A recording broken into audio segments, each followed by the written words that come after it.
6.250 meter persegi di Jakarta Barat seperti di Jalan Lampung Enten, 12.500 meter persegi di Jakarta Selatan seperti Jalan Kemang, dan 6.250 meter persegi di Jakarta Timur seperti Jalan Tunggu Iskandar Dinata.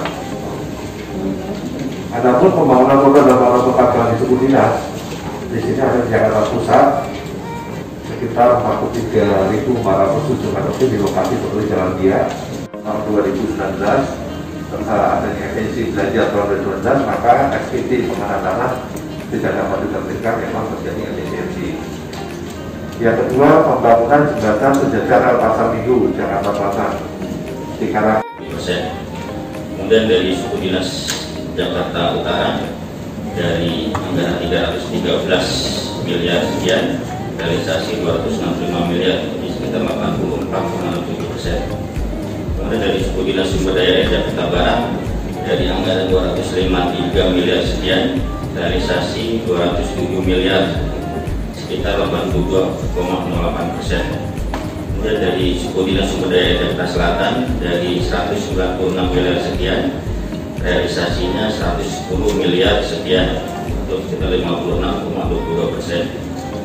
3 triliun, pagu anggaran perubahan 2,3 triliun, realisasi anggaran 1,7 triliun, sehingga 6,70%. Sudin Kehutanan Jakarta Pusat, pagu anggaran 129 miliar, pagu anggaran perubahan 1,3 miliar, realisasi 86 miliar, sebesar 83,02%.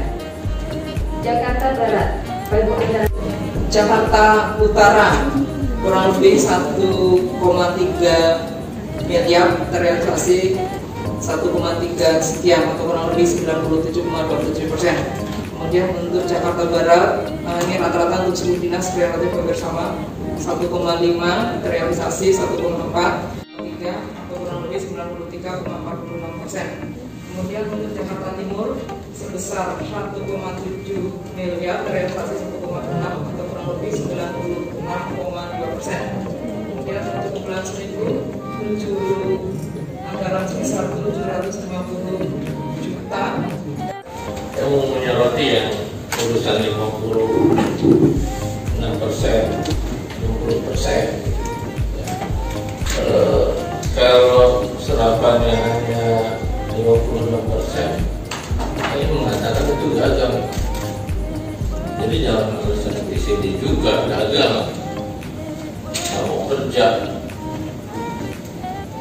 Ini harus jadi perhatian kita ke depan. Sesuatu yang penting, saya kira kan mestinya bisa dikerjain di awal. Yang utama, saya lihat besarannya aja, nggak perlu satu-satu. Saya lihat besarannya aja. Jadi harus dievaluasi. Kemudian buat Bina Marga juga, walaupun sudinnya baik gitu ya. Kalau 60% kan mengkhawatirkan. Jadi kalau gagal itu cuma ada dua. Satu, memang perencanaannya kurang matang. Kedua, karena situasi tertentu. Ini kecenderungan ini mesti kita analisa supaya di 2021 itu tidak boleh ada begitu lagi. 2020 kan nggak ada kegiatan gitu. Kemudian pertanyaannya buat Bina Marga dan mungkin tata air, kalau yang multi-years itu seperti apa nih? Harus ada koreksi Pak. Kalau multi-years kan 2020 nggak jalan. Misalnya multi-yearsnya 2019 sampai 2020. Kalau 2020 nggak jalan, bisa dilanjutkan di 2021. Tapi multi-yearsnya, keputusan multi-yearsnya itu harus ada koreksi. Jangan sampai nggak dikoreksi. Kalau nggak dikoreksi kan jadi problem sendiri.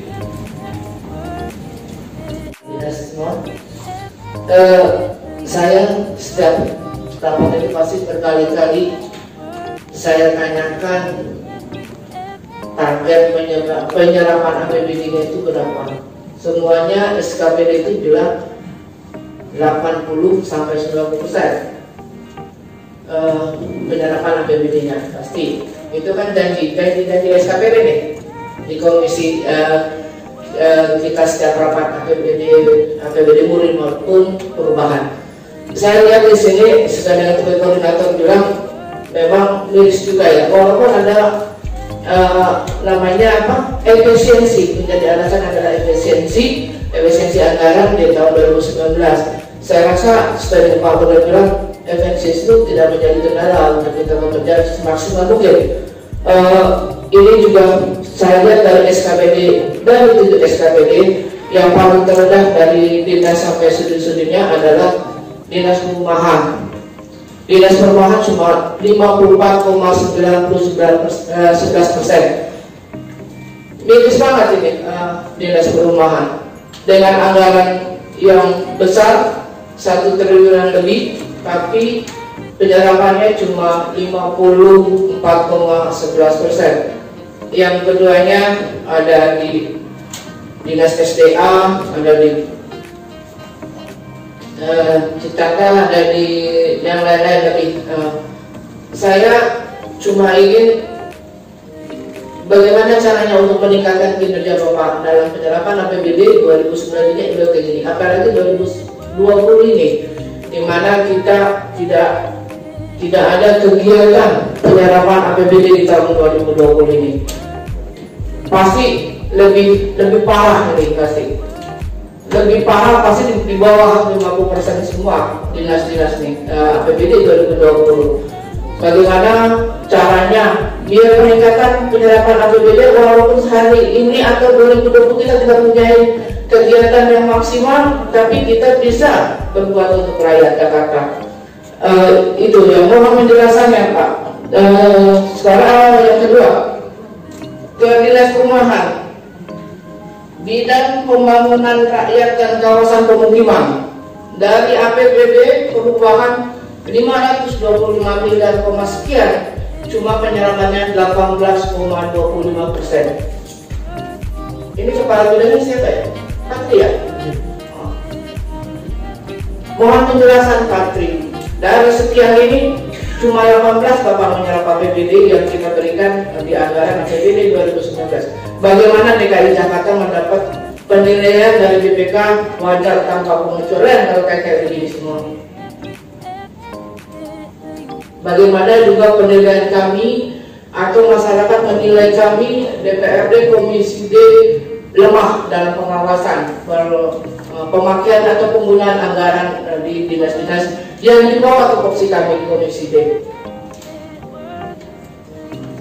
Kami tidak akan mendapat apresiasi dari masyarakat DKI bahwa APBD penyerapan APBD kita di sudin kita mengakui lah semuanya bagus di atas 80 dan 90%, tapi di dinas semuanya anjlok semua.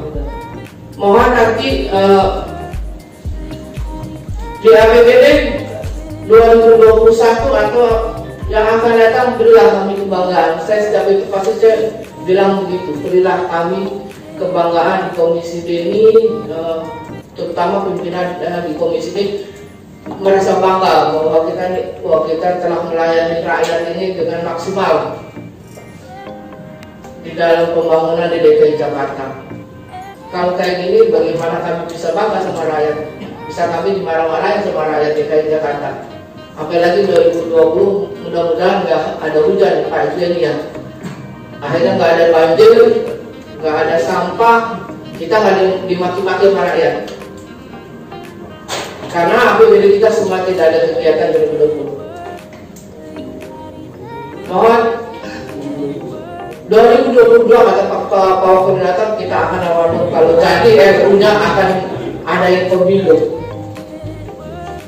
Bagaimana kami bisa berbuat untuk rakyat? Mohon nanti ini buka izin cuma ini doang, nanti saya akan nyambut dengan dinas-dinas yang lain untuk selanjutnya. Terima kasih. Assalamualaikum warahmatullahi wabarakatuh. Musyawarah dan sebagainya, mereka tuh nunggu meninggal sebulan 2 bulan tuh, tahun ada setahun, ada yang 2 tahun tuh nunggu. Padahal mereka sudah masuk gitu. Kalau kita ingin memaksimalkan anggaran APBD untuk pembebasan lahan dan untuk kepentingan masyarakat, yuk Mbak, yang buat dipercepat gitu loh. Jangan-jangan tinggal musyawarah, tinggal SPH, tinggal ini lama banget nunggunya itu masyarakat. Padahal masyarakat sudah berkeinginan untuk menjual tanahnya untuk kepentingan rakyat gitu, untuk kepentingan masyarakat. Tapi lama, di prosesnya itu lama gitu, nunggunya lama gitu loh. Sampai orang yang sudah nggak ada, sampai orangnya udah ngutang terus surat-suratnya, tapi nggak selesai juga itu. Makanya kalau memang ini kita punya program memang untuk pembebasan lahan untuk kepentingan masyarakat DKI Jakarta, untuk jalan, untuk yang lainnya, waduk atau hutan atau taman atau apalah gitu, jangan diperlambat gitu. Atau memang dipilih, jangan begitu. Rakyat itu seluruh DKI Jakarta itu bayar pajak semuanya loh. Jangan masyarakat yang sudah memang merelakan tanahnya untuk kepentingan rakyat Jakarta, sudah mengajukan, sudah ini akhirnya lama tertahan. Nanti kepala dinas bilang yang begini, penyerapan berkurang, tidak terserap habis karena terkendala pembebasan lahan. Suratnya ini nggak ada, terus bermasalah. Itu kan pasti ada verifikasi, ada timnya, ada dan sebagainya. Janganlah kayak gitu. Rakyat ini sudah rela tanahnya dijual gitu, untuk kepentingan masyarakat di Jakarta. Mohon ke depan Pak Asisten bisa dikoordinasikan dengan baik gitu. Maksudnya ini Pak Asisten, apa namanya, arahannya lah gitu, atau koordinasi atau gimana lah. Oh ini loh, ini memang sudah lama ini begini dan sebagainya, harus ada pemasukannya dari pimpinan. Makasih, Pimpinan. Banyak yang Bang Haji kayak gitu ya? Ini pendapat saya bisa sampaikan. Untuk jadi 10%-nya ini kan Bapak udah ambil DP-nya, terus ternyata di 2020 nggak ada anggaran kan Pak? Nah jadi artinya nanti pekerjaan itu udah berapa persen keseluruhannya? Artinya apakah sudah selesai semuanya, apakah nanti jadi terbengkalai Pak? Artinya didiamkan aja begitu Pak? Nah ini kita takutkan nanti kan misalnya jadi bangunan liar ini ya gitu Pak. Kita berlanjut Pak.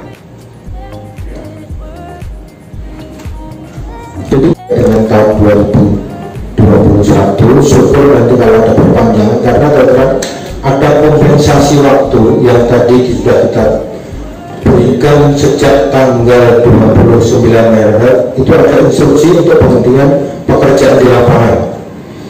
Nanti pada saat kondisi normal PSBB itu sudah berakhir berjalan, waktu yang terhenti ini akan kita kompensasikan untuk pemberian perpanjangan waktu. Nah nanti ini tetap dikerjakan. Nah perpanjangan waktu tergantung dari PSBB ini kapan berakhir.